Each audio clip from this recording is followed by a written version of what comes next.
ekološki vtis je eno orodje, indikator, ki je v bistvu znan, bolj ali manj, predvsem kar nekaj časa že obstaja.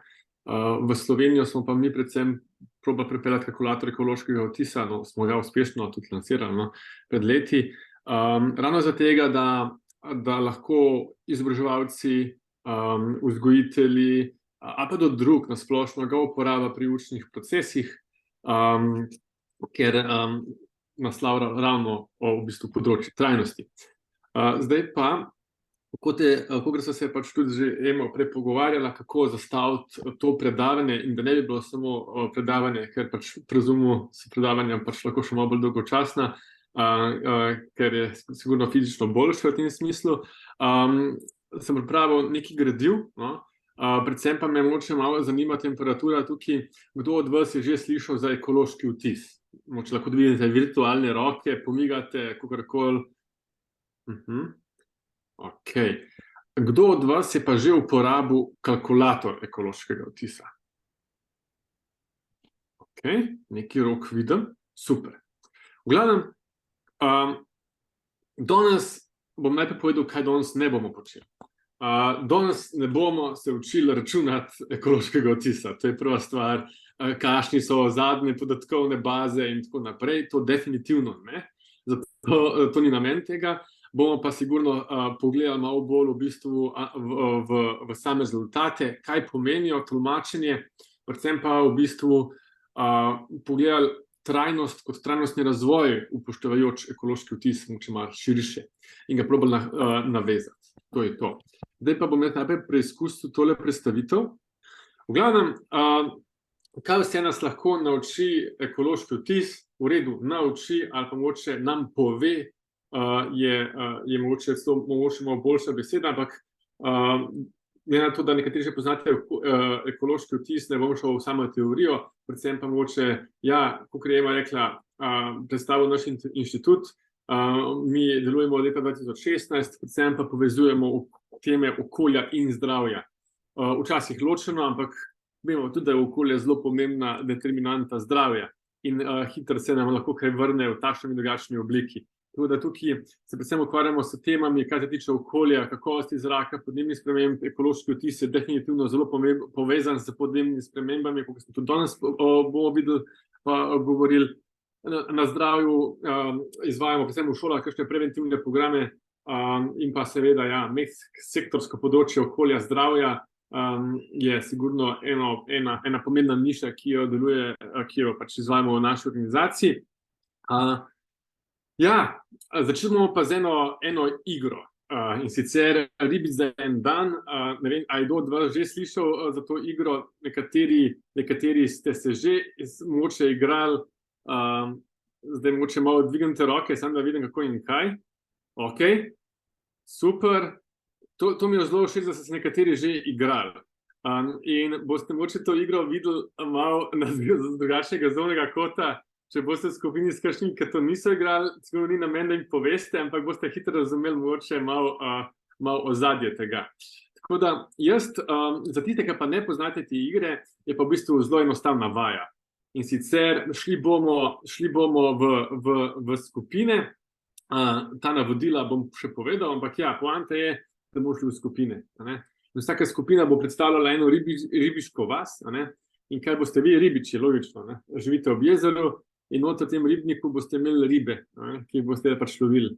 In znotraj skupin se boste mogli odločiti, koliko boste pač vi rib pojeli v enem dnevu, glede na to, da morate pač preživeti, jih mogoče prodati in tako naprej. Skratka, navodilo je, da odigrali boste 10 let, ampak ne bomo 10 let tega igrali, to je 10 krogov, se reče v igri. Zdaj, vi boste rekli, koliko rib boste ujeli, vsak krog, in na koncu boste to sešteli. Kaj pa je pomembna informacija? Je pa tale spodnja, in sicer v jezeru je 20 rib, več jih ne more biti, ker pač to je veliko jezero. Vemo pa, da se v naravi vse obnavlja in se obnavlja za 20%. Do 20 rib, več kot to ne more biti. Če nekaj rib ujamete, tiste, ki so noter, se obnovijo in v naravi se vse regenerira. Tako da v bistvu to boste pač nekako odigrali v tem smislu. Ne? In kaj je zelo pomembna stvar, je, da boste izpolnjevali, bomo dal tudi potem dostop do take preglednice, kjer boste praktično govorili, en ribič je eno ribo jel, drug ribič je drugo ribo jel, tretjo, ne, in to, da vsak dan boste tako odigrali. Na koncu boste to sešteli, naprimer, ta dan smo jeli 6 rib, če jih je noter 20, minus 6, in pomnožili z 1,2 in boste dobili, koliko rib je noter ostalo. Če boste imeli pač tole decimalke, predlagam, da zaokrožite in greste v naslednji dan boste šli s 17 ribami in boste spet naprej lovili. A je kakšno vprašanje na tej točki? Če ni, bi jaz potem zdaj preveril, koliko vas je noter, 26. Zdaj pa ne vem, Ema, se boš ti to igrala tudi, ali boš opazovalka? Bom opazovalka, da lahko mogoče tudi z vpisovanjem kaj poasistiram v tabelo. Dobro, potem imamo pa 25 oziroma 24 udeležencev in bomo naredili kar 24, bomo naredili recimo 6, 24 in 20. V redu, bomo dali... Patricija tudi... Ja, vidim. Ok. 4 skupine bomo naredili, 4 skupine bomo naredili, ali pa dajmo 5 skupin, pa tam, kjer boste pač vedeli noter, je to. V glavnem, v pogovorno okno se vam dal tukaj tudi povezavo do preglednice. V tisti skupini, ki boste tisto preglednico boste reševali. Noter je v par preglednic, tista skupina boste delali, boste opisovali preglednico 1, skupina 2, preglednico 2 in tako naprej.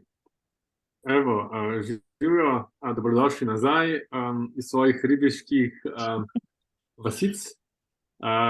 Malo gledam tele rezultate, no. Tako da mogoče najbolj, da jaz kar delim zaslon, pa grem mogoče malo skozi pogledati, tako in kaj.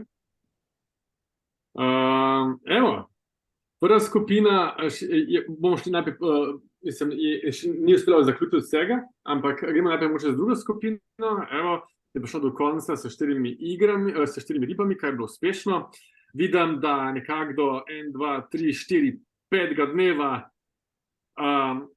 a pa saj 4 dneva je bilo tako, ne?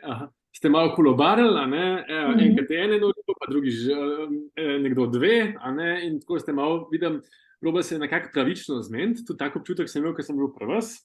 Pa ste vsem ugotovili, po 5 dnevu, da ne bo šlo tako skozi, tudi s tem kolobarjenjem, da treba malo ročno zavoro potegniti, in potem ste šli vsi na post. Razen enega, da bi bil župan, pa ste videli, še vedno ne bo šlo, da bomo še vsi danes post. Pa ste pa spet začeli kolobariti s posti, ampak tako nekako ste prišli do nule. Tako da, zanimivo, tako jaz na podlagi rezultatov si tolmačim. Mogoče nekdo iz druge skupine, kakšen je bil vaš uvid, kako ste se lotili tega upravljanja, a je kdo opisoval, ste vsi, je kdo pobudo prevzel, kako je bilo pri vas? Vsak zase smo opisovali. Vsak zase ste opisovali? Vsak zase smo opisovali, na koncu smo videli, da tako, kot ste rekli, da tako ne gre in ja, v bistvu je bilo točno tako, kot ste rekli. Smo ugotovili, da bomo izčrpali vse vire in da moramo ravnati drugače. Tako da bučna igrica. Smo pa pustili 5 ribic na koncu, da gre življenje preče dalje. Meni je bilo pa všeč, ker je tako nekako, brez nekih stresov, enostavno nekako tako empatično smo pač ugotavljali in se vse odrekli in smo rekli, da bomo veganke pač v enem dnevu in tako naprej, tako da če bi se vse tako dogovarjalo, mislim, da bi bilo kar lepo na svetu, ja. V skupini 4, se lažje izmeniti kot na celem svetu, ampak dobro, to so že malo učne izkušnje razprave, ki bomo imeli v nadaljevanju, ampak gremo v skupini 3 za začetek. Evo, podobno, vi ste tudi šli vsi, vi ste pa tista solidarna družba, vsi enako, ravnilovka in to je to, pa ste pa videli, pa ne bo šlo. dajmo mi preventivno en post užgat, ne, po domače povedano, ne, pol je bil pa vikend, piknik, ne, razen za enega očitno. Pol ste pa spet malo kolobarili, vidim, ne. Ampak Veste, kaj smo se mi vprašali vmes, no, vsaj jaz. super, kaj povejte? Sicer, če gremo tako naprej, rib bo dovolj, ampak a smo mi živi, če bomo tako malo jedli? Zelo dobro vprašanje, zelo dobro vprašanje. Bom tudi to naslovil, če lahko na koncu, tudi mogoče, ker nekatera vprašanja, ki jih tudi vi postavljate, so zelo normalna vprašanja, ki si jih vsak postavlja, kadarkoli jaz to modeliram, je to pač, bom pa malo kompleksnejše razložil, pa malo tako na podlagi primerov. Zelo dobro vprašanje. Vidim pa, da ste šli tudi nekje čez mejo 22 rib, kar načeloma ni možno, prej za matematike, ki se spomnim, ampak vse ima neko, prosim? Kdo je hotel nekaj reči? Izračun me, a ne? Ja, že, hotel sem sam povedati, da v pravilih je lahko jezero maksimalno 20 rib, ne, tudi če je izračun 22, se zaokroži na 20, to je to, ne more biti več, to pa zato, ker pač tudi pa ribah je tako, a ne, če je jezero premajhno, tudi oni nimajo hrane in se pač to regulira v tem smislu, a ne. Je neka omejitev, samo tako, nisem mislil matematično, ampak tako, zato je to pravilo dano noter. Tako, evo. Gremo k četrti skupini še na hitro pogledati. Tle vidim, da ste na začetku 4 igrali, potem zdaj ne vem, a si en ucelil, iz te vas je rekel, da tukaj ni, da se ne da. Pol je rekel še eden, tudi tukaj ne grem jaz raje bek možganov, jaz ne vem, v glavnem malo heca, ali pa tudi ne. 5. skupina je pa spet, kot vidim, nekako menedžirala. Tukaj je najbolj kompleksno še rezultate, tako da bi mogoče kar enega iz skupine 5 povabil, kako ste pa vi se tega problema ali pa tega izziva lotili.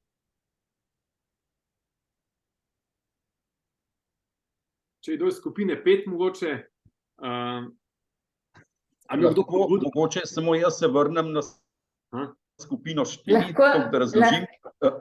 Mogoče ne, da se nekdo odselil, ampak mogoče tam 0 manjka. In v bistvu smo skrbeli za to, da imamo skozi 20 rib v ribniku. Evo, to za komentar.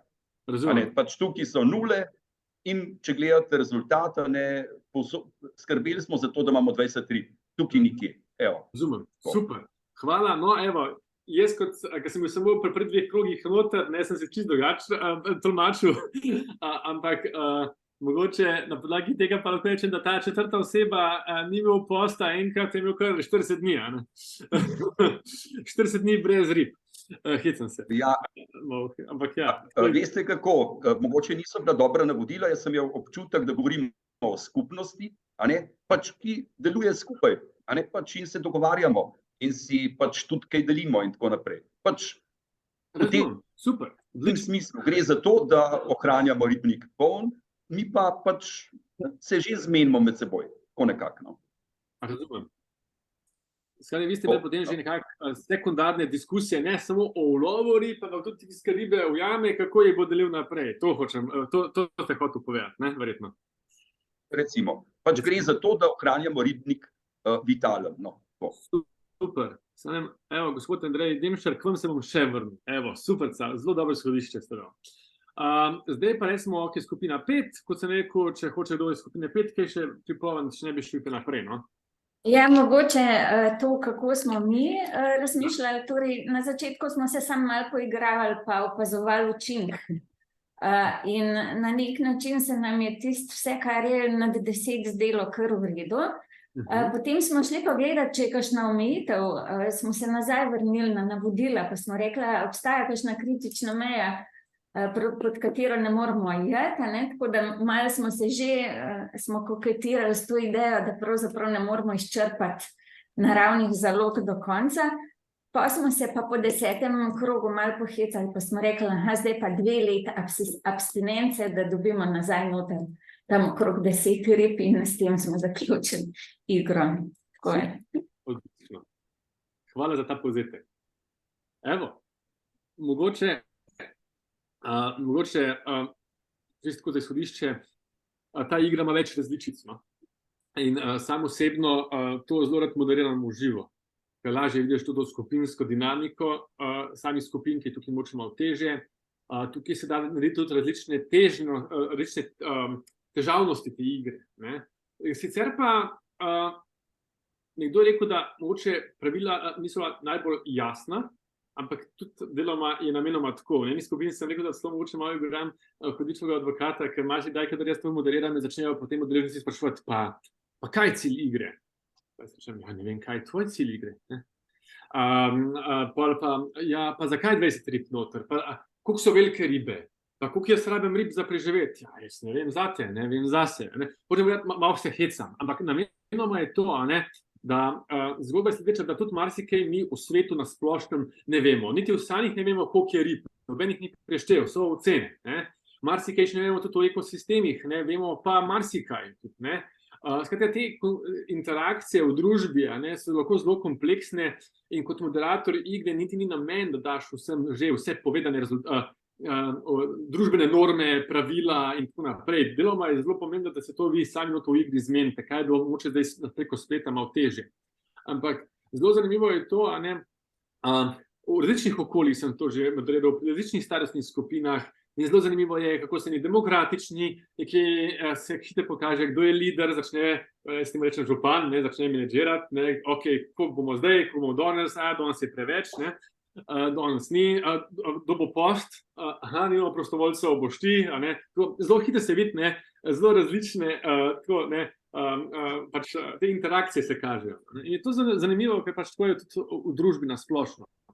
Kar pa hočem povedati še to, kar je gospa Tanja Rupnik povedala, je zelo zanimivo, ker je rekla, da najprej ste probali, da boste vsi enako, pa ste pa začeli koketirati, a je to kritična meja ali ni. Kaj pa je kritična meja? Dobro vprašanje. In tudi, če gledamo v realnem svetu, a imamo mi v realnem svetu kakšne kritične meje? In tudi, če jih imamo, ali jih upoštevamo, kako jih resno jemljemo, cel kup nekih novih vprašanj se upošteva, ko govorimo o trajnostnem razvoju in ko govorimo tudi o ekološkem vtisu. Konec koncev, ekološki vtis je nek kazalnik trajnosti. Če imamo BDP, recimo kazalnik neke ekonomske rasti, ki se zelo skoncentrira na ekonomski vidik, je mogoče ta trajnost v tem kontekstu zastopana na koliko v globalnih hektarjih oziroma koliko produktivnih površin potrebujemo, da nekako in ekosistemskih storitev, da lahko vodimo ali pa da živimo nek življenjski slog, ki si ga želimo. Toliko mogoče o tem, o neki hitrem povzetku tega in te razpravi. Marsikdaj ste tudi verjetno že slišali o skupnem pašniku, verjetno, ta kontekst ali pa subjekt se da marsikaj tudi zamenjati, tako da tukaj jaz ne bom nekih besed zgubljal, ker vidim, da kimate in je neka sporočilnost zelo podobna.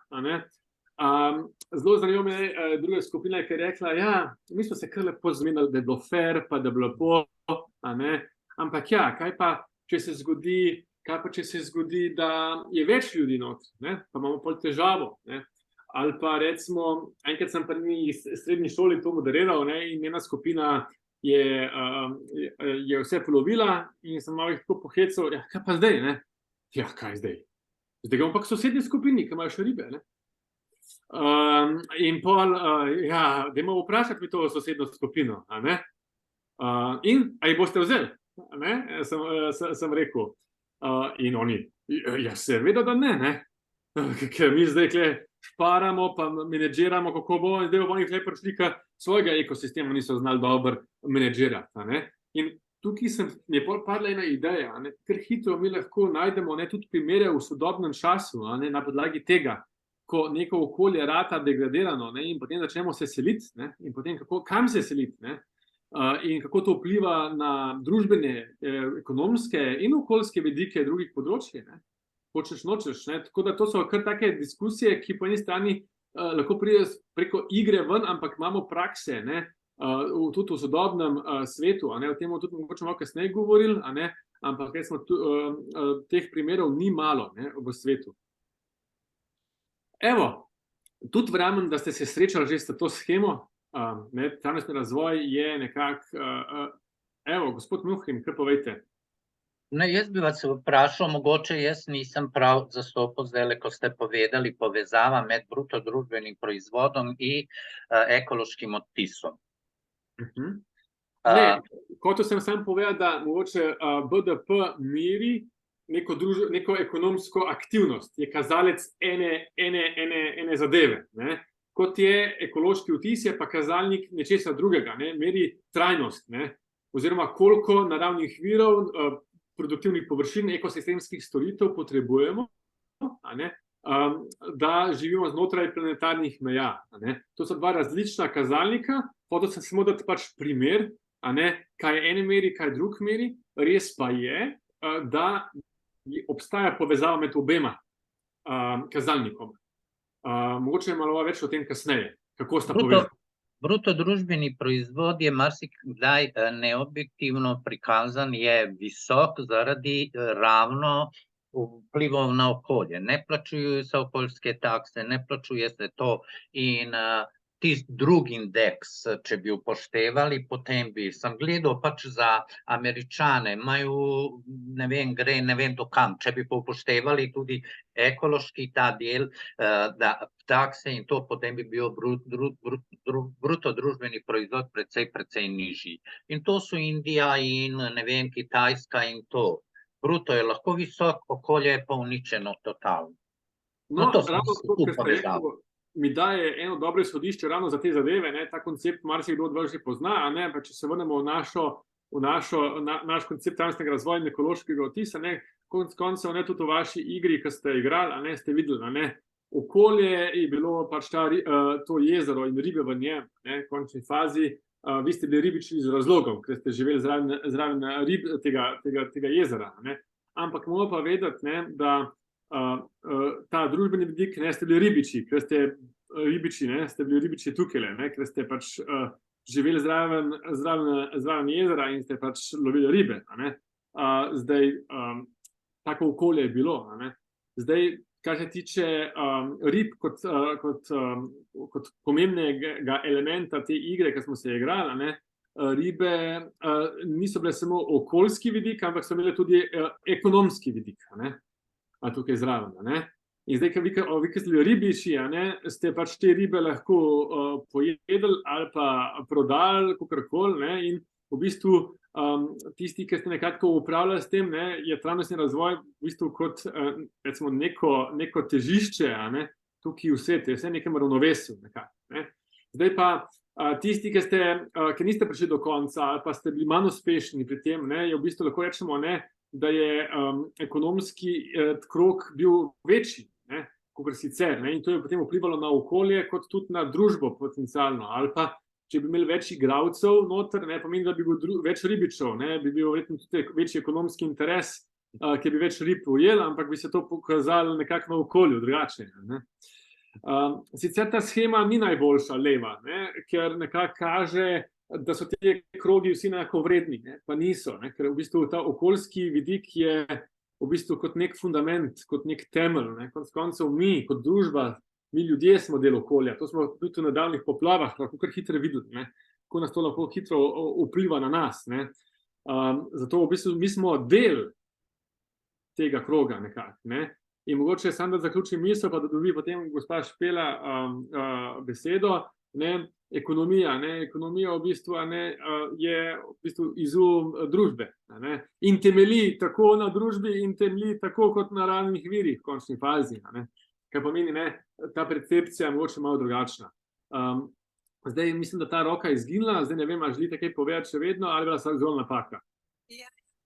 Želela bi eno stvar izpostaviti, ki se mi je zdela zanimiva. V naši skupini smo namreč diskutirali tudi o tem, vmes smo seveda vsi solidarno šli na post, ampak glede na skupni seštevek in na številko, ki se je zaradi tega spreminjala, smo zelo hitro pogruntali, da tudi če se večina posti en sam, pa recimo bi več ujel, smo spet na istem.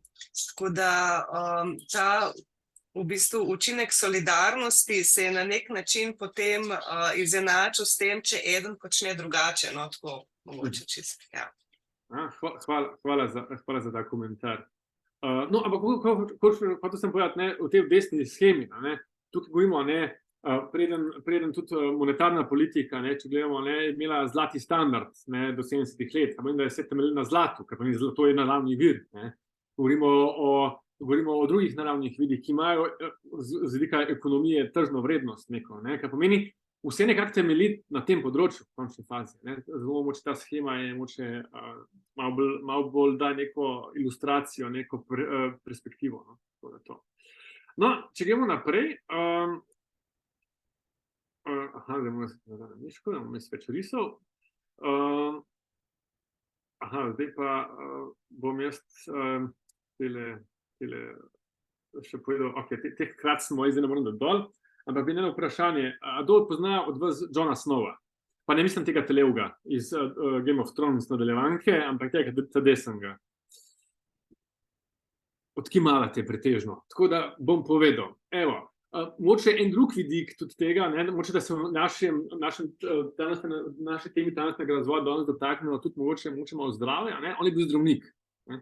Živel je v 19. stoletju, on je bil škotski zdravnik, ampak deloval in živel je v Londonu.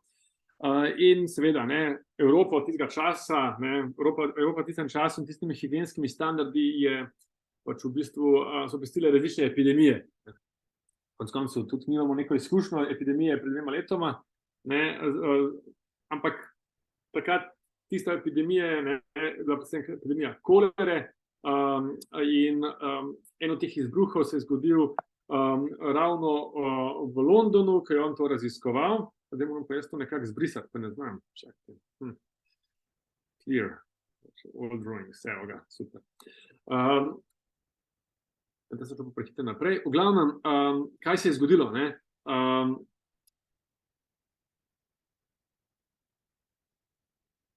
V tistem sosedski Soho v Londonu je bil en hud izbruh te bolezni in on se je lotil tega raziskovati, ne. Hotel je ozdraviti, ne, ampak najprej je hotel najti, odkje to pride, ne.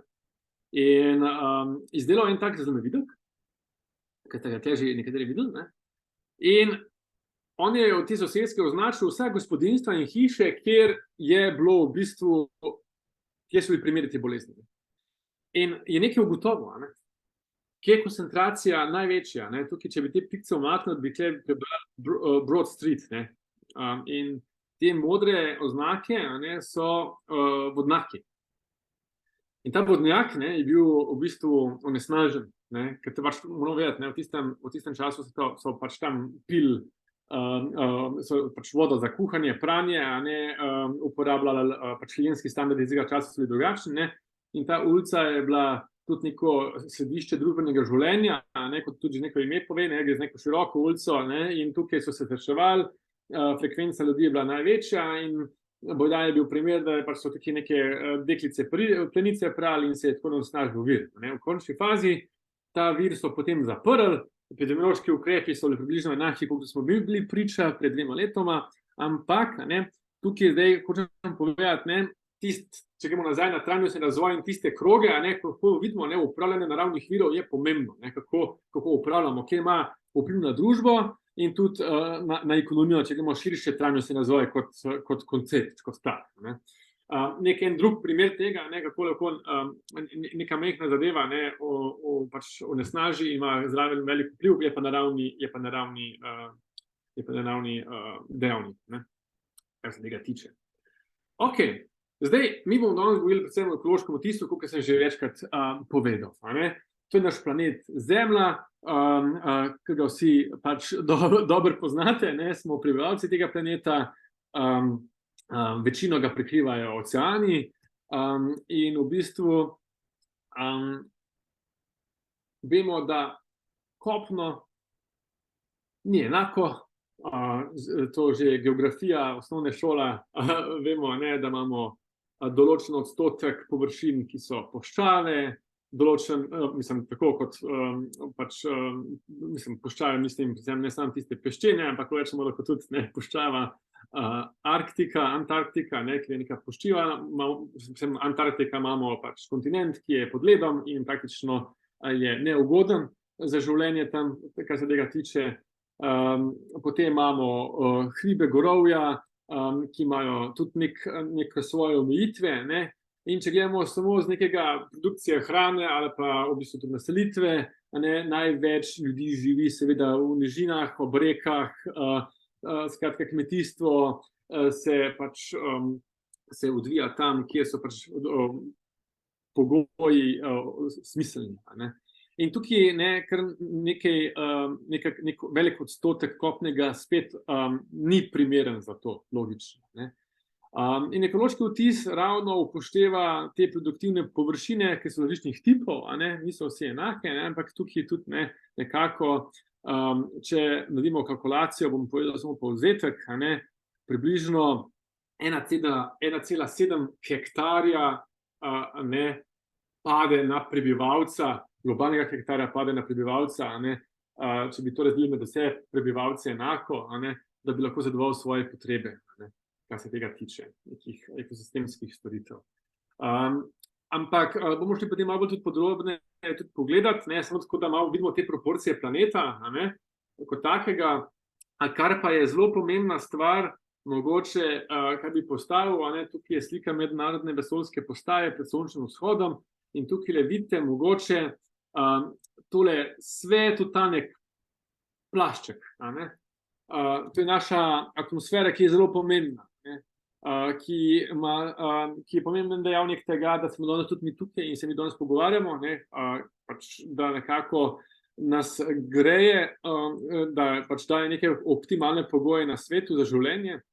Po drugi strani, kar se pa na tej sliki ne vidi, je pa sigurno vredno izpostaviti, da ta nek plašč je v bistvu skupek različnih plinov, različnih elementov, moramo pa vedeti, da tukaj noter imamo v bistvu tudi, kar se na sliki ne vidi, je to tudi ena največjih v narekovajih deponij sodobnega časa. To ne mislim, da gor v to atmosfero mi pošiljamo biološke odpadke, pa embalažo, pa tako naprej, v takšnem smislu deponijo, pač pa mogoče malo drugačnem agregatnem stanju. Pa bomo tudi se, če malo ilustrativno se izrazim, to je podatek za leto 2021, če sem čisto konkreten, da je zelo težko si človek predstavlja, kaj to pomeni, koliko milijonov ton ekvivalenta plinov gre v zračje, vsak dan.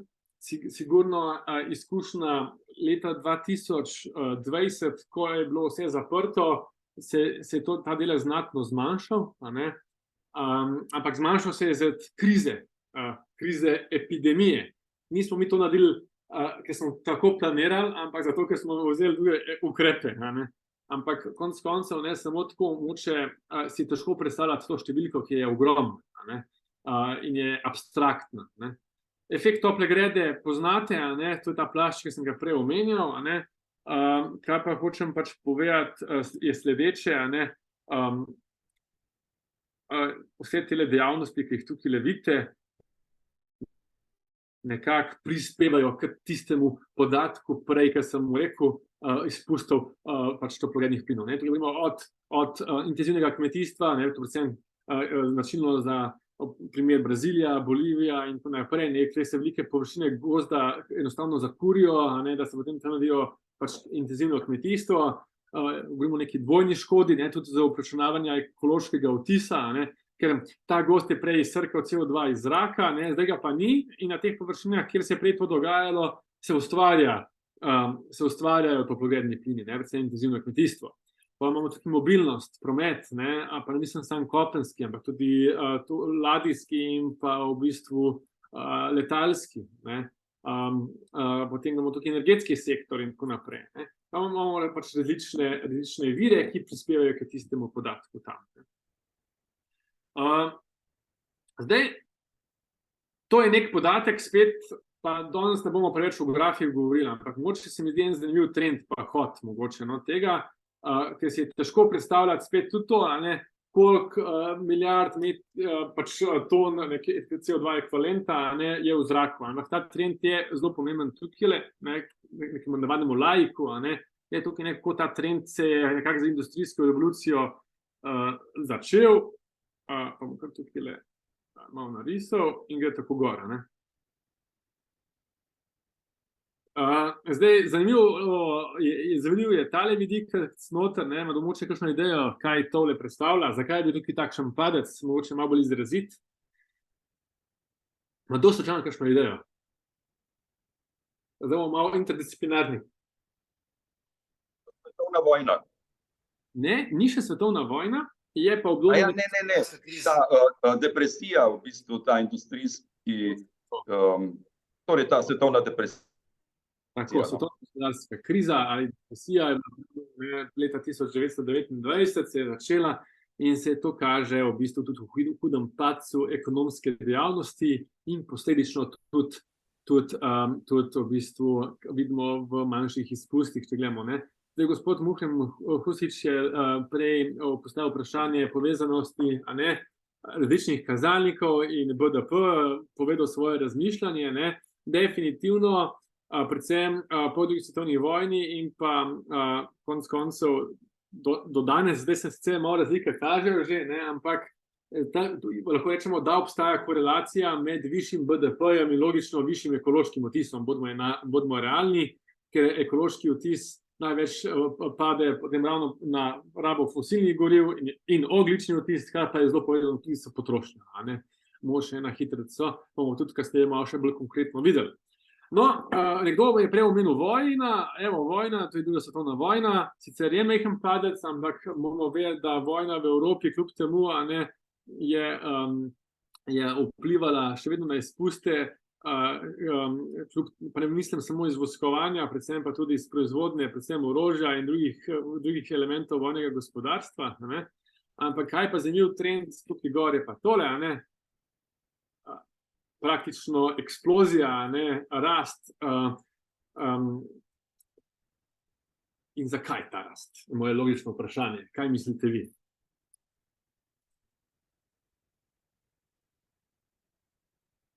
Kaj je tisti? Velik porast industrijske proizvodnje. Mesta.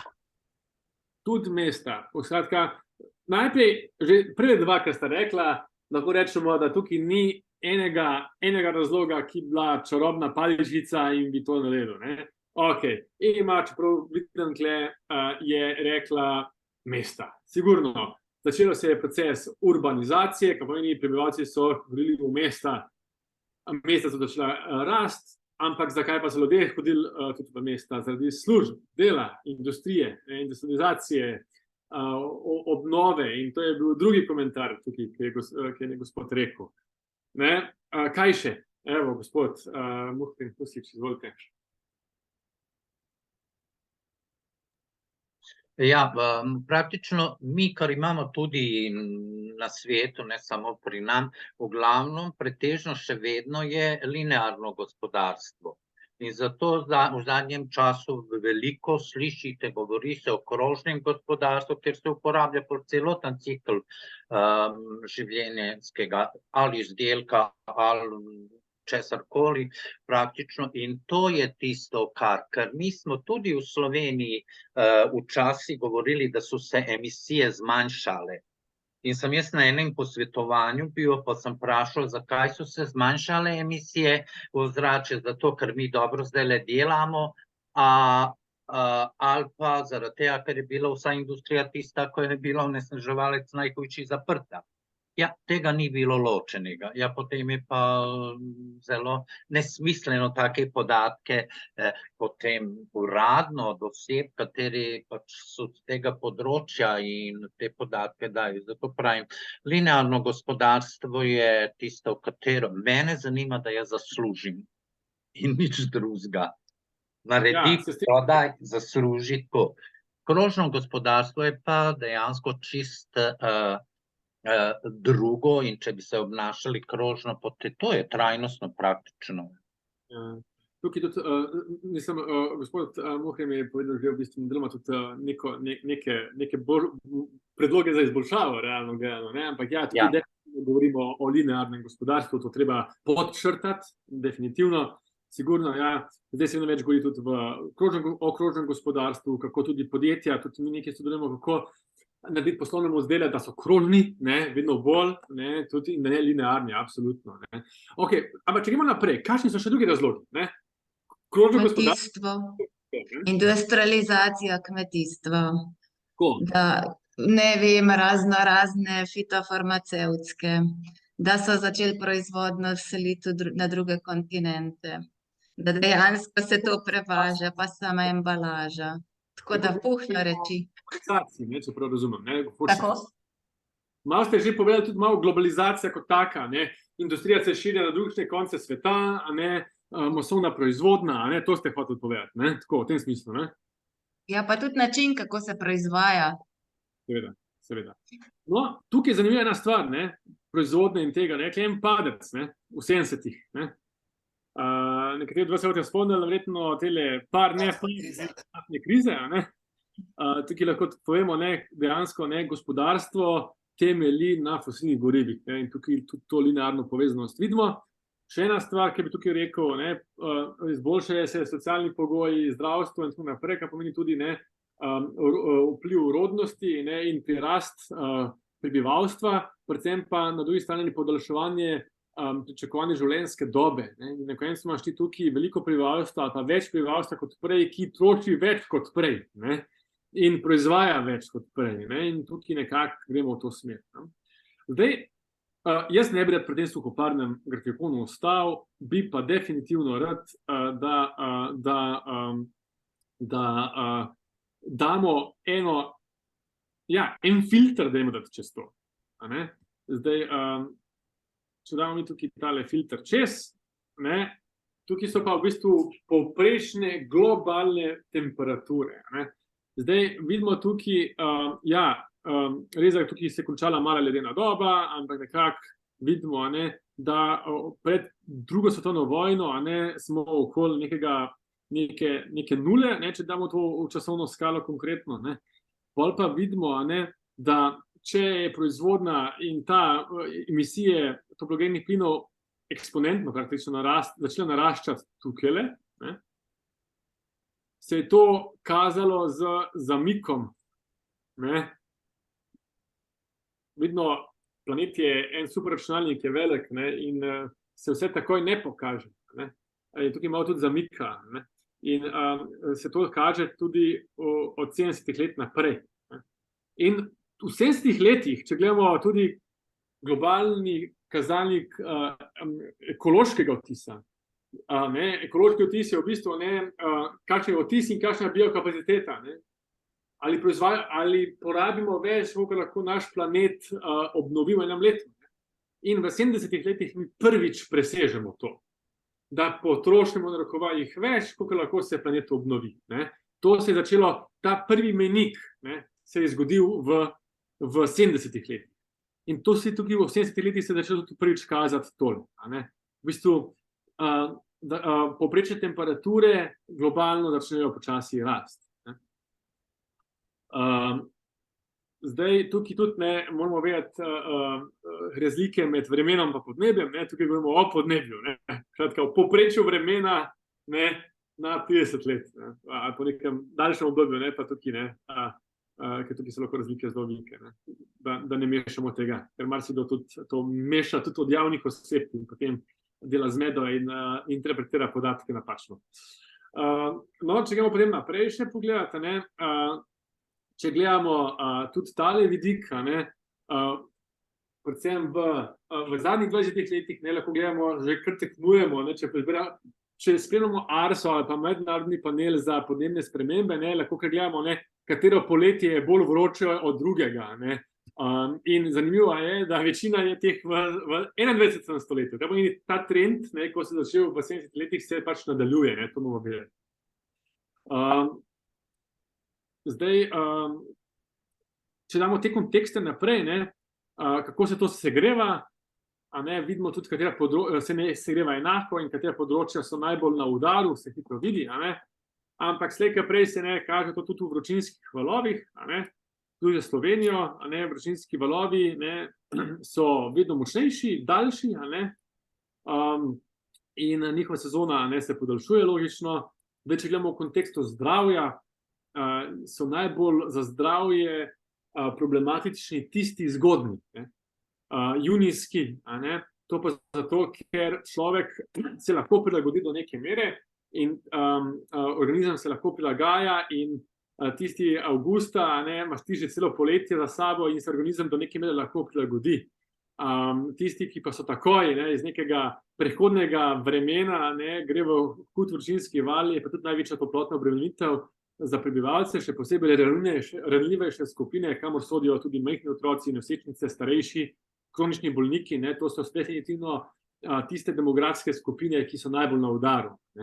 Ampak paste, tukaj zdaj mi govorimo o Sloveniji, sem dal nekaj primerov, tudi v Ljubljani so se v zadnjih, podatek, 30-40 letih so se vročinski valovi podaljšali in povečali, tudi na račun mestnega toplotnega otoka, govorimo o urbanizaciji, več betonskih površin in tako naprej, tako da tukaj imajo pomembno vlogo zelene površine, so se podaljšali 16 na 45 vročinskih valov. In tukaj ta številčnost je zelo pomembna.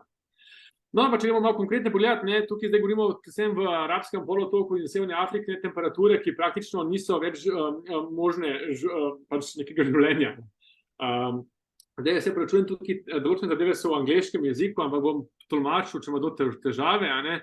Tukaj vročinski valovi so zelo problematični praktično povsod.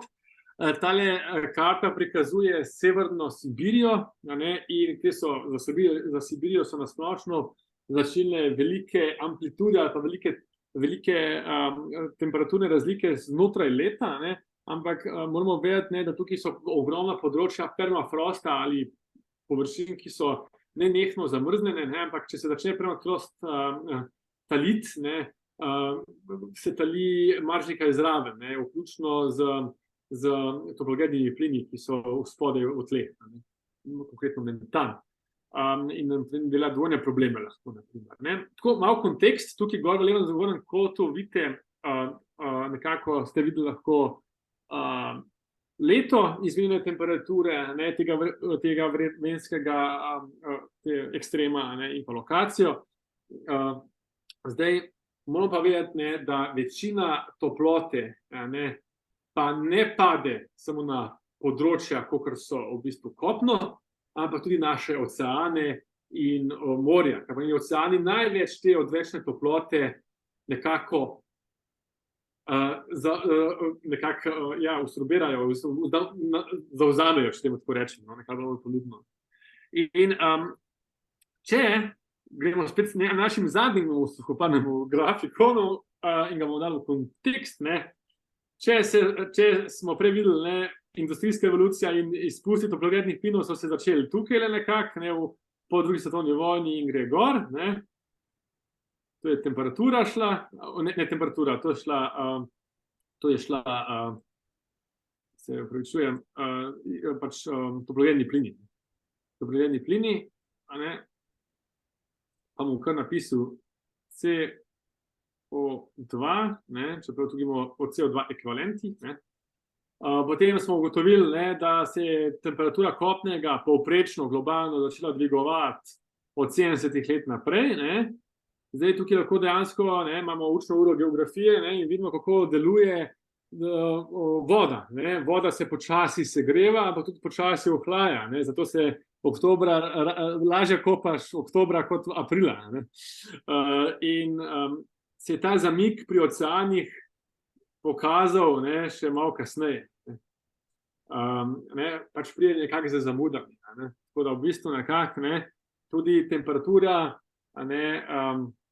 v bistvu se nekako dviguje posledično. Evo, na tej točki imamo kakšno vprašanje na podlagi teh različnih filtrov pa kontekstov, ki smo jih dali na neko časovno skalo. Ne vem, če bi dokrat kaj povedal. Če ne, gremo pa mi kar lepo naprej. Tole bom malo spustil, kot rečeno, danes bi predvsem se osredotočil tudi na to. Veste, kje je Mehiški zaliv, pri Mehiki, zraven ZDA. In to je v končni fazi tudi zelo realno, tudi za Slovenijo, zato sem rekel, bom vsem to noto obdržal v tej moje predstavitvi. Mehiški zaliv velja za zelo toplega. a ne že tako. Ampak, kot smo ugotovili, ne, se tudi vedno bolj segreva. Ne. Tukaj imate podatek v tem črnem okvirčku,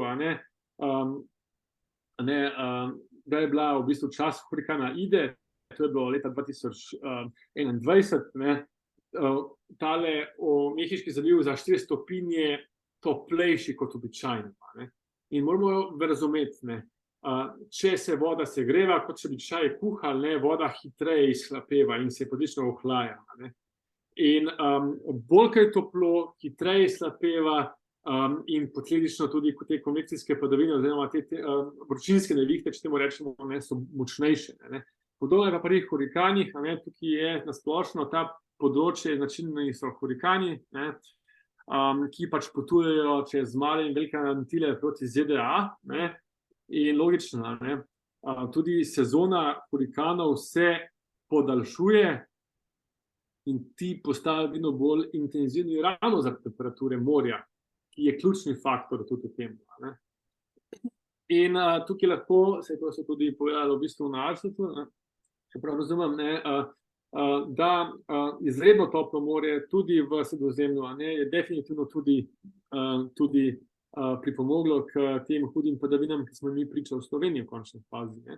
Ker moramo razumeti, ne, čisti, kad je julija na morju in tako naprej, ne, da imaš ti na slovenski obali temperaturo 30 stopinj, pa ne enkrat morja, ne, če tako rečemo, ne, pa Sredozemlje na splošno bilo zelo toplo, ne, je to zelo pripomoglo tudi k temu. Ne. In dobri vremenski pogoji, na narekovajih, ne, da prinesejo ta vlažen zrak k nam, ki pridejo v neke orografske pregrade oziroma gore, hribovja, kjer se pač ta zrak v bistvu pač ohladi, kondenzira in pade na tla intenzivno. Ne. Tako da to je mogoče ena zadeva, ne, ki je zelo pomembna s temperaturami in razporeditev morja in kopnega. Ne. In tukaj masovna uničenja, ki jih gledamo v tem predelu sveta, s poplavami in tako naprej, ne, so mi žal priča tudi v Sloveniji. Ne.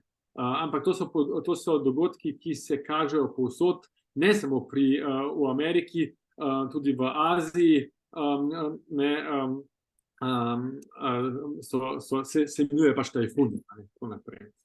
V glavnem, tukaj bi jaz malo to izpustil, pa bom šel naprej, da se bomo malo bolj skoncentrirali tudi na tale, kako se reče že, kako se reče že, ekološki vtis, bi pa kljub temu izpostavil tole. Ne?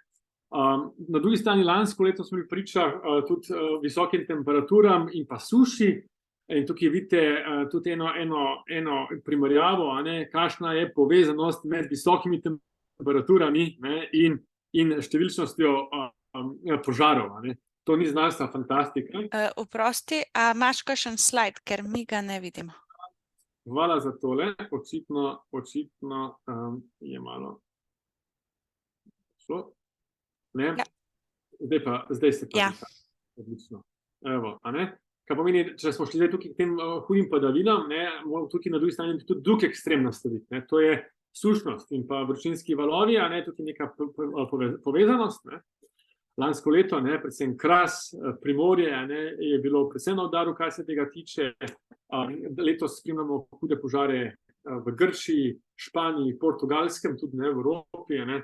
Tako da je pa to podatek, ki je pač povsod.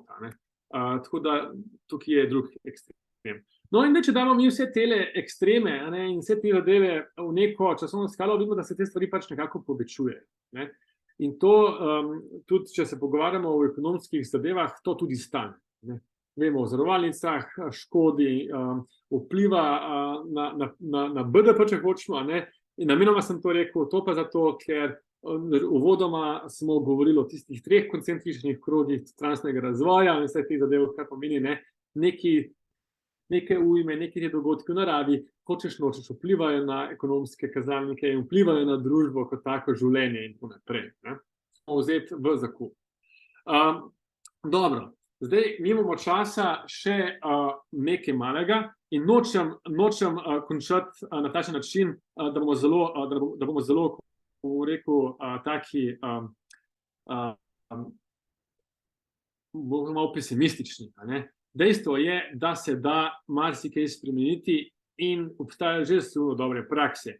Zdaj, nekateri od vas že poznate ekološki vtis, kjer lahko tudi sami malo zmerimo na koncu tega predavanja v smislu, kakšna je vloga posameznika, kakšen je delež mojega ekološkega vtisa, kakšen delež pade na ogljični vtis, kateri segmenti največ pripomorejo k temu, ampak to ni zato, da bi komorkoli nekega moralnega mačka vzbojil. To ni namen tega kazalnika, gre namen neka evalvacija in predvsem tudi nekih majhnih korakov.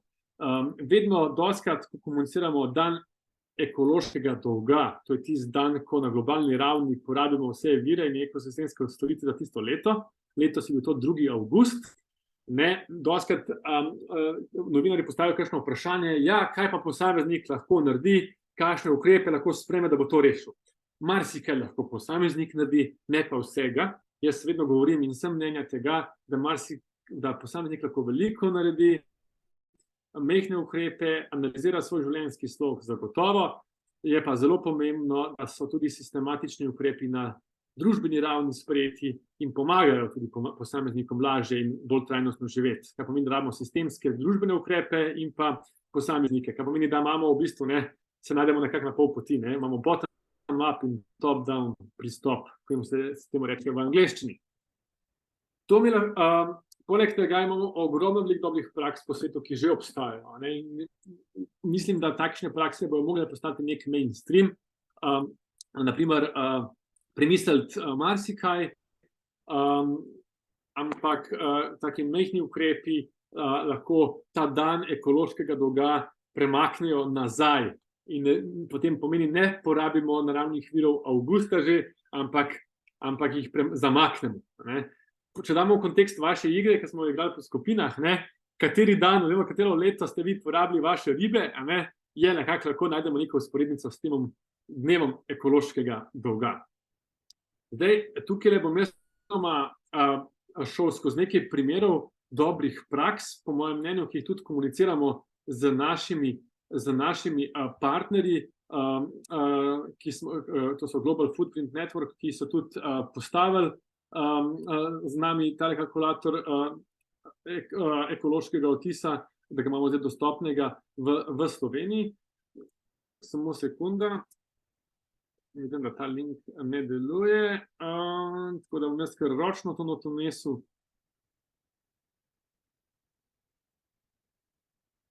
Bomo mogoče dali noter tudi nek kontekst tega, kaj kakšen ukrep, v bistvu, koliko nek ukrep pripomore, da se ta dan ekološkega blaga zamakne. In tukaj bomo dali tole, pa delim zaslon.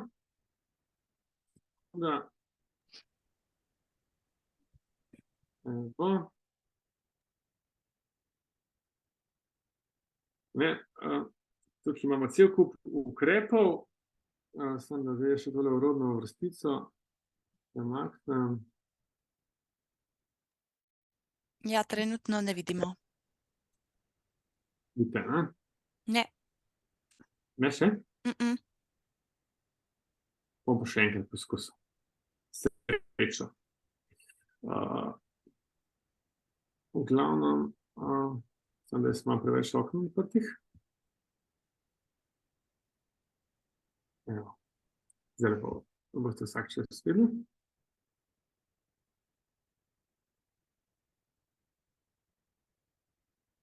Evo, tukaj je cel kup nekaj idej, kaj lahko naredimo. Naprimer, ena zelo močna, po mojem mnenju je, sigurno ste že slišali za Evropski zeleni dogovor. Skratka, to je zelo ambiciozen načrt do 2050, ki se tudi usmerja na investicije tja, da bi bil učinek tudi z tega vidika najvišji. Naprimer, to je načrt, implementacija je zelo pomembna, bodimo si jasni, ampak naprimer, že izračuna, da imaš ti možnost, če bi pol sveta implementiralo cilje zelenega dogovora evropskega, ki smo mi vsi zavezani k njemu, bi ta dan zamaknil za 42 dni. kar pomeni, da ne bi imeli več 2. avgusta, ampak bi prišli temu 42 dni. Da imamo več, kako je to močen ukrep, sistematičen, ne, na družbeni ravni, kot družba, globalno se dogovorimo in implementiramo to notri. Sigurno ne čez noč, ne. Ampak, kot je nekdo od vas rekel, mislim, da je to druga skupina, ne, smo se tako lepo zmenili, ne, ja, sam ste bili 4, ne. Ne, to naredi stvar mogoče malo kompleksno, ne. Velik učinek, ne, en tak velik sistematičen ukrep, ne. Po drugi strani se mi zdi zelo simpatičen ukrep tudi, recimo, delo od doma, naprimer, ne. Če sami malo vrednotimo delo od doma, kaj je to kot pojem, naprimer, ne, bil pred epidemijo, nič se ne da narediti. Nič se ne da narediti. Pride epidemija, pa zdaj marsikatera podjetja so obdržala tak način dela, a ne. Naprimer, tukajle je en primer, zavržena hrana. Velik del je zavržene hrane. Dajmo to pogledati, ne. Zavržena hrana, moramo razumeti, ni samo hrana, pa tudi, če je nekaj malega, a ne, količina je pomembna, ampak moramo vedeti, da za zavrženo hrano ne vržemo stran samo hrane, ampak vržemo stran tudi nekoliko, če rečem, ne, energijo, s katero je bila ta hrana proizvedena, pripeljana, pripravljena, ne. In potem tudi, ko jo damo, ne, kako je ta hrana, ne, odpeljana spet. In kako je upravljena tale zavržena hrana, naprimer 13 dni. Gospod Muhen, povejte, izvolite. Jaz sem hotel tukaj samo povedati, glede dobro zdajle konkretno, glede pač hrane. Seveda, mi potrebujemo določeno pač energijo, da proizvedemo tisto hrano, ne. Potem pa, ko je proizvedemo, je katastrofa, koliko hrane se vrže stran, namesto da je uporabljamo ponovno, kar je trend v tem, da moramo iti na obnovljive vire energije, hrane ne bi nič rabili dati stran. In bi jo lahko vso potem uporabili tele vse organske, biološko razgradljive materije za pač proizvodnjo plina, ne. In to, ko imamo zdaj v Ljubljani center za ravnanje z odpadki, vse biološke odpadke praktično proizvedejo električno energijo in jo dajo v pot. In to je cilj krožnega gospodarstva, ker več je prepovedano na deponije, ponavadi dovoljenj ne dobijajo, tako da je pa še vmes, veste, ko ste govorili o evropskem zelenem načrtu, fantastično, to je vse okej. Ampak spet se sprašujem, na račun česa, če izvažamo umazane tehnologije nekam drugam, plini nimajo mej. Plin bo se vrnil tudi, različne emisije tudi ponovno k nam.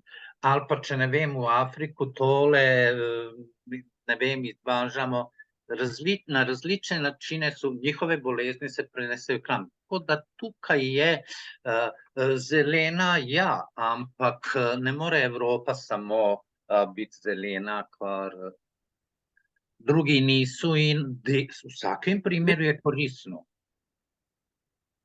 A to? Ok. Sigurno. Ne, to se s tem se strinjam, sigurno ne poznamo, bod moralni, ne. Ta ukrep 42 dni bi jih hipotetično zamaknili, ne, če bi pol sveta to naredili. Pa pomeni, že govorimo več kot Evropa, ne. Sigurno to je to, a ne.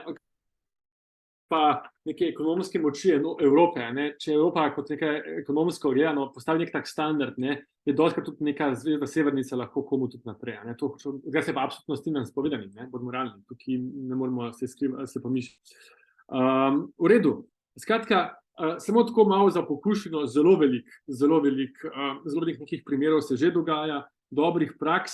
Skratka, tisti, ki ne poznate kalkulatorja tegale ekološkega odtisa, boste dobili vaš osebni rezultat, kaj vam najbolj pade, a ne, kateri segmenti, ampak kot rečeno, to ni nek sramotilni steber, žal, tudi če pa se ne moreš odklopiti iz daljinskega ogrevanja, ali pa ne moreš imeti solarne gor tele, kako se reče že, panelov, recimo, če si v bloku, pa ti drugi sosedje tega ne dovolijo ali pa nočejo.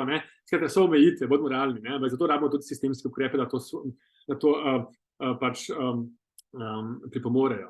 Prej sem hotel reči, na primer, mobilnost, govoril sem o delu nadaljavo tudi. Sigurno, če imamo neki hibriden delovni čas, da delaš iz pisarne ali pa kjerkoli že lahko, če imaš to možnost, seveda. Določene dela pa od doma, moramo vedeti, da tisti dnevi je manj prometa na cestih, kaže se na mobilnosti in tako naprej. Kar pomeni, sigurno so neki učinki tudi v tej smeri. To moramo vedeti. In tukaj je ogromno nekih primerov tudi dobrih praks v bodoče. Tudi recimo, tukaj so neke projekcije, če gledamo, tudi se mi je zanimala zelena energija, ker gospod Mohem omenil, sigurno, da gremo stran od fosilnih goriv, je zelo pomembno. Ampak moramo vedeti, da tudi za proizvodnjo obnovljivih virov energije sigurno je nek ekološki vtis, definitivno moramo vedeti, ampak je bistveno manjši, ampak kot primer dobre prakse ali pa kje so te trendi danes globalno gledano, je zelo pomembno. Tukaj je neka projekcija okoli leta 2000, kakšna naj bi bila kapaciteta iz svetovna komponenta iz vetrne energije, na primer. To vemo tudi tiste vetrnice, ki so na morju, govorimo o 3 gigavatih, potem gremo naprej pogledati, se ta realnost do danes spremenila, se ta realnost spremenila za krat 24, od projekcij osnovnih. To pomeni, da se je veliko več zgodilo na tem področju, kot prej. Tukaj so sigurno neke, se mi zdijo, kaj se tega pomeni zadeve. Tukaj je podobno, govorimo tudi s solarno energijo, ki je imela še večjo eksplozijo, od prvih načrtovanj do 2020. Slovenija je tukaj praktično zakačana in tukaj so se v zadnjem letu zgodile največje spremembe tudi na javnih stavbah, pa enostanovanjskih hišah, ko so vsi začeli postavljati solarne celice, tudi zato, ker se jim je enostavno splačalo zaradi višjih cen drugih energentov. Moramo povedati, da tukaj so sigurno neke prakse iz energetike, ni pa to edino. In ne bi hotel povedati, da je to neka čarobna paličica, da bo rešila vse, daleč od tega. Kot tudi električni avtomobili ne bodo rešili vsega. Pomembno je tudi, kako načrtujemo mesta, da imamo v principu 15-minutnih mest, kjer je vse dostopno z javnim prevozom, da je konkurenčen javni prevoz tudi na tistih lokacijah, tiste, ki ne živijo v mestu. To moramo res pogledati res celostno. Vidim pa, da ima gospod Muhrim tukaj še eno roko. Tako da izvolite, gospod. Morate si vklopiti mikrofon. Slišimo vas? Ja, jaz se opravičujem. Tudi res to, kar pač pravite, seveda, da je, ampak spet to, kar mi vsi naredimo lahko svoj, pač ekološki zmanjšamo, to ja, vendar je politika tista, katera se mora bolj angažirati. Jaz nimam nič proti nevladnim organizacijam, nič, jaz samo zastopam strokovno delo. Mora se delati strokovno in ne zdajle reči, da Nemčija lahko ima 32,000 vetrnih elektrarn, pri nam pa imamo 2, pri nam so ptice problem, tam pa niso ptice problem. To je stvar politike. Država mora vedeti, kaj bo naredila, ne misliti, a bom izgubil glasove potem pri volitvah, če bom vztrajal na temu. Pri nam se dejansko skoraj nobena stvar ne da narediti. Pa smo bogati, gorata država, imamo tudi vodo, vse obnovljive vire energije, v glavnom imamo, ene manjše, ene večje. Koliko bi lahko z biomaso prišparali, če bi gradili tudi tovarne tam, ker je gozdovi, če so, prvo transporta ne bi bilo, to bi zmanjšali onesnaževanja. Mi pa se v Ljubljano pripeljemo in tudi delovna mesta bi se odpirala tam, ne. In zato je to pomembno in to je stvar politike. To politika pač mora načrtovati in dejansko začeti. Ljudje, marsikdo se ne bi vozil v Ljubljano, zakaj bi se vozil 1 uro v službo in to, če bi lahko imel službo dol. Lahko bi jo pa imel, ampak dobro, da ne bom preveč, mislim. Ne, dobre istočnice za neko diskusijo, zagotovo. Se približujem, mogoče tako neki kosti vrgu, gospod. Ampak ja, sigurno, ko sem prej rekel, delo od doma je mehen ukrep. Tem bi jaz prej rekel kozmetika. Pomembno je, da kako se načrtuje regionalno politiko, da ni vse centralizirano, in tako naprej, naprimer, ne. Tukaj to definitivno, tukaj treba premisliti, ne. Kar se tiče pa politike, pa sigurno, ne, najbolj vredna srečka, ki jo ima posameznik na vsake 5 let, je sigurno, ali pa prej, ali pa kakorkoli, no, je sigurno srečka volitev, ne. Ni pa to edino, ni to edini vzvod, bodimo realni. In kaj sem hotel še reči, žal politični cikli in pa naravni cikli niso koherentni, kako hočem povedati, ne. Če se nekaj pokaže čez 30 let, ne, imamo vmes mi že tukaj več politik lahko zamenjanih, ne, kar nam definitivno ni v prid pri uresničevanju nekih daljnosežnih ukrepov in strategij, ne. To je mogoče neka taka stvar. Bi pa, vedno da vam mogoče spet gor roka, bi dal prednost najprej še Petrici, potem pa Sergeji, pa potem naprej. No, evo, izvolite, najprej Petricija. Ja, jaz sem hotela samo to povprašati, v bistvu jaz sem računala po temu vašemu kalkulatorju, ne, in pa sem se za določene segmente, parametre tako spraševala, ker nekje daš samo oceno, ne, koliko dejansko ti da potem, ne vem, da lahko ti na koncu pol neke ukrepe, ker to se mi je zdelo fajn, ne, na koncu rečeš, ja, sem zgrožen in potem ti podavam neke ukrepe, ker lahko začneš pri sebi doma, ampak me je pa dejansko to zmotilo, ker nekje gre res za oceno. Koliko jaz mislim, da porabim elektrike, vode napram, ne vem, komu sosedu ali tako, bi bilo res boljše, če bi dopuščalo glede na kvadraturo, kjer živiš, pa da s položnic prepišeš mesečno ali nekaj takega, da pride bolj konkretno. No, to me je zmotilo, tudi že tiste prej, ker sem jih pač več rešila, to me zmeri zmoti, ne, ker pol ne vem, kot dejansko to, če ne pa prav, ja, jaz sem zgrožena, ne, dejansko na sam ekološki odtis Slovenije, ker na svetovni ravni je avgusta, Slovenci smo ga imeli letos pa že 18. aprila. Tako da ne vem, ki delamo. Ja, najprej bom odgovoril, mogoče tudi to razlitev, hvala, taki komentarji so zelo vredni nam. Moram vedeti, da to je, bom rekel, različica 1.0. Mi že to leto bomo v zadnjem četrtletju, skratka od oktobra naprej, bomo lansirali posodobljeno različico, ki bo imela noter tudi socialno-ekonomske podatke, kar pomeni, da boš lahko tudi rekel, katera občina si, preko poštne številke in tako naprej. Kar pomeni, da nam bom dala veliko boljši, ker mi potem lahko, mi dobimo podatke, seveda anonimno, mi dobimo samo cifre pa vrednosti, ampak kaj pomembno je to, ne, da mi dejansko pol tudi vidimo, ne, katere statistične regije izstopajo, ne. Tukaj ima Slovenija ambiciozen način, mislim, ambiciozen, ne, ampak kakorkoli obrneš, ne, cilj znižanja ekološkega odtisa do 2030 do 20%. Ja. Kako, če ne boš meril, ne, sigurno so mi podatki posameznikov lahko dobri, tudi z tega naslova, da vidimo, ne, ozadje socialno-ekonomskih podatkov, kazalnikov, ne, to sem hotel reči. Kaj se tiče tistega, vem, na kateri odsek, ker sam ta kalkulator imate v mislih, predvsem na smeti, na odpadke, sigurno, to je zelo težko oceniti, se strinjam, ampak moramo vedeti, ne, če bi pa dal noter nekdo položnico, pa jih pol ljudi ne bi rešilo in pa vedno gledaš balans, kaj je tisti minimalni standard, da dobiš nek volumen dovolj dobrih podatkov, ali pa manj, pa tistih v nulo na decimalko, ne, vedno je kompromis tukaj. Sigurno pa so smernice take, ne, naprimer, ne, če imam jaz kompostnik, pa ga nekdo nima, ja, pol logično, da manj odpadkov proizvedem, da bodo moralni, ne. Tako da, sigurno gre pa za percepcijo, so pa neki podatki integrirani, ker tudi izpolnite kvadraturo vašega bivališča, kar pomeni, so neke formule v zadnje, ki pa to povzamejo. No, samo čisto, da boste vedeli. Kaj pa Slovenci delamo? Ja, sigurno nam relief ne koristi, ne, ker imamo zelo razpršen vzorec poselitve, zelo veliko se vozimo, to je nekaj tudi že gospod Muhim malo nakazal, ne. Veliko energije, ne, dobimo tudi s fosilnih goriv, tudi imamo tudi potrošnjo, še veliko, ne, in tako naprej. In to so te sestavine, ki temu pripomorejo. No? Ampak da ne dolgovezim, evo, gospa Sergeja, izvolite. Ja, v bistvu, pardon, jaz sem že prej napisala v chatu. Eno je, da mi uporabljamo marsikaj, kar je dandanes ekološko pač koristno. Problem je, da že zdaj se pojavlja na primer težava pri vetrnicah, za katere so mislili, da bodo na primer 20 let držale in po 10 letih so že potrebne obnove ali pa celo menjave.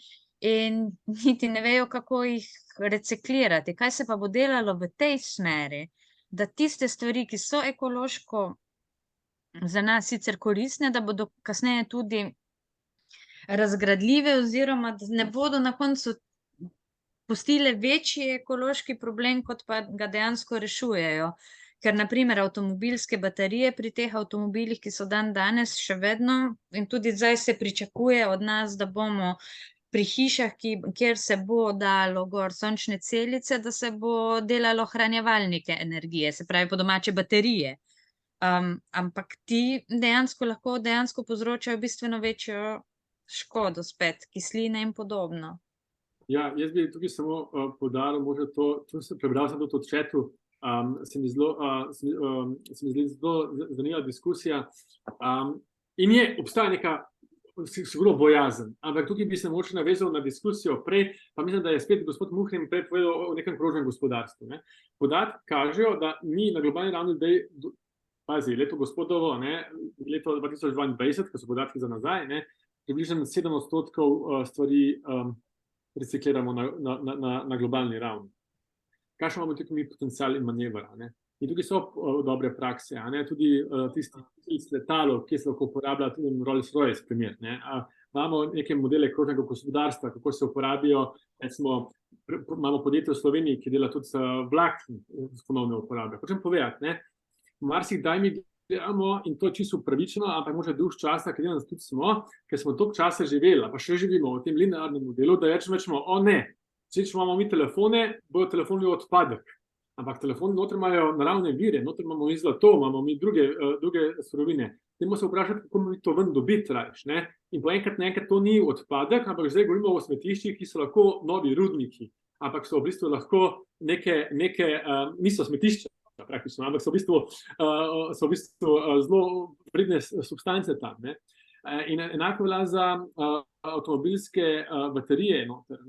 Jaz ne rečem, da so električni avtomobili čarobna paličica rešitve, ampak jaz dojemam avto kot nepremičnino praktično, ker je pač večino časa stoji primerno.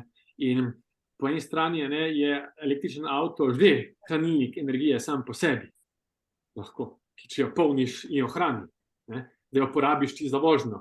Dajmo iti en korak naprej, pa jo dati, tako da boš lahko dal iz avta še ven energijo, sam noter. Majhen korak je to.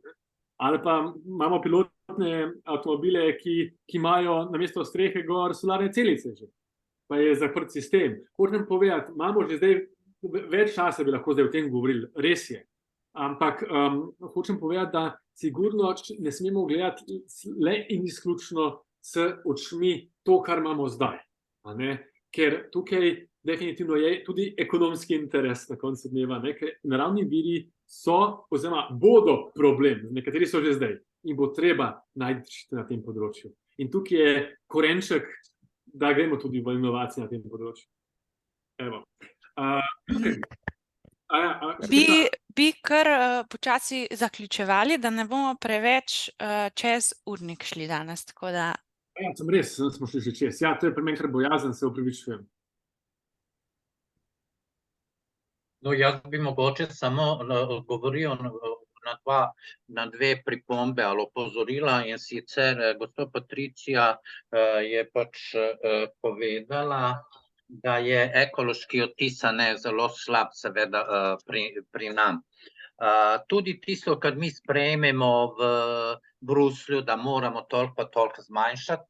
Jaz sem bil na enem posvetovanju in sem bil šokiran, ko so rekli, da so od Čehov kupili določene procente emisij, da smo mi potem bili dosegli tisto svoje. Nič nismo, njim smo plačali, pri nam je pa še naprej onesnaževano. Smo pa formalno zadostili temu. Torej, mislim, veliko še stvari. Skladišče radioaktivnih odpadkov, prosim, če je začasno, lahko deluje. Normalno skladišče ne more se zgraditi, pa mi imamo skladišče, mi začasno, kar ni prav. Mi moramo narediti skladišče tako. Tako da je tukaj veliko res teh zadev. Potem pa Sergeja,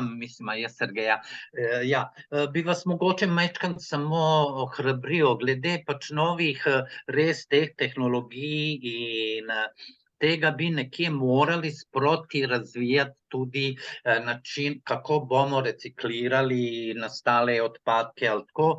In tudi pri sončnih celicah, ki so že metode recikliranja in tudi iz Slovenije pobirajo se v Franciji in Belgiji so podjetja, katera tudi zaenkrat je tudi pri nam to organizirano, nimamo toliko veliko.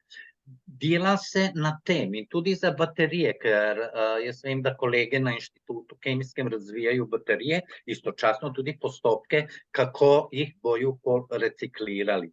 Tako da ne bo glih, jaz mislim, zdajle se dovolilo, da bi potem zadeve res prišle kot odpadek in ne vemo, kaj bomo z njim naredili. Se pa strinjam drugače z vašo ugotovitvijo, kar pravim še vedno, poglejte, če bi mi premog zamenjali s odpadki, dobesedno bom govoril o odpadki, bi zelo manj, dosti manj emisij bilo, a ne? Ker odpadke lahko imamo take, kateri ne vsebujejo ni težkih kovin, ne vsebujejo prašnih delcev, nič. Zakaj Toplarna Ljubljana iz Indonezije uvaža premog? Zato, ker nima žvepla, minimalne količine žvepla, drugače ne bi mogli delati. Tako da to je največ res stvar, res politike, da malo tudi ljudi ozavešča, da malo, ne vem, mislim, da je to premalo ozaveščenost. No, hvala lepa. Hvala za ta komentar, se strinjam, ozaveščenost, izobraževanje, se veste, ne? Izobraževanje ni nikoli konec in jaz sem zelo pristaš nenehnega vseživljenjskega izobraževanja, ker se lahko prilagajamo, napredujemo in ja, iščemo nove rešitve in rešujemo probleme. In mislim, da človek je nasplošno danes tukaj, kjer je, z vsemi slabimi in dobrimi lastnostmi, tudi zdaj, ker se zelo prilagaja. In jaz nočem po takih predvsem privideli predstavitve, moče malo depresiven, ker res ni prav. Imamo izziv, dajmo se ne slepo mišljati. Enkrat ena, slabše je, če se slepiš. Ampak obstaja pa tudi marsikaj, ki lahko postane nek mainstream in ne smemo zaspati na medaljah, niti na tej turobnosti, v kateri smo mogoče. Evo, Ema, izvoli. Jaz samo zaključim, vidimo se jutri ob isti uri, ob 10.